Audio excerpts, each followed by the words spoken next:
Aujourd'hui, je t'emmène découvrir l'histoire du tank le plus produit par les soviétiques pendant la Seconde Guerre mondiale et pourquoi il a été produit en grande quantité. Bien sûr, je te parle du T-34, mais je vais pas te présenter n'importe quelle version de celui-ci. Je vais te parler de sa version de 76,2 mm modèle 1943. Si tu connais la série Girls and Panzer, c'est lui qui donnera cette scène emblématique. Il a été conçu et produit en 1940. Il sera produit à plus de 10 700 unités pour sa version de 76,2 mm 1943 et entre 58 000 et 87 000 unités pour toute version confondue. Et effectivement, c'est une grosse fourchette. Son armement est constitué d'un canon F-34 de 76,2 mm capable de percer 58 mm de blindage incliné à 30 degrés, ce qui n'est pas assez pour percer un Panzer IV Off-G. Il a également une mitrailleuse coaxiale DT de 7,62 mm. Il embarque avec lui un moteur V234 de 500 chevaux qui le propulse à une vitesse de 55 km/h sur route et de 40 km/h en tout terrain. Il pesait de 28 à 32 tonnes suivant son équipement,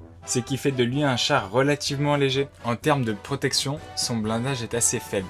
45 mm de blindage en caisse frontale. En revanche, il était très incliné, 60 degrés sur la caisse avant, ce qui passe le blindage à 90 mm sous cet angle. Son équipage est constitué de 4 personnes, un tireur, un chargeur, un pilote et un mitrailleur de châssis qui pouvait s'occuper de la télécommunication radio. Il n'y avait pas de commandant avant le modèle 1944 T-34-85. Et pour finir de parler de ce super char, rien de mieux que quelques faits insolites sur celui-ci. Certains pays comme Cuba, la Somalie et le Vietnam utilisent encore aujourd'hui des versions du T-34. De nombreux T-34 furent capturés par l'armée allemande et furent envoyés dans des centres de l'armée pour être étudiés. L'armée allemande s'est alors inspirée de ce char pour créer le VK-3002 et toutes ses variantes. Et plus tard le célèbre Panzer V Panther. J'espère que ce voyage au cœur du T-34-76 modèle 1943 t'a plu. Ici APFSDS, fin de communication.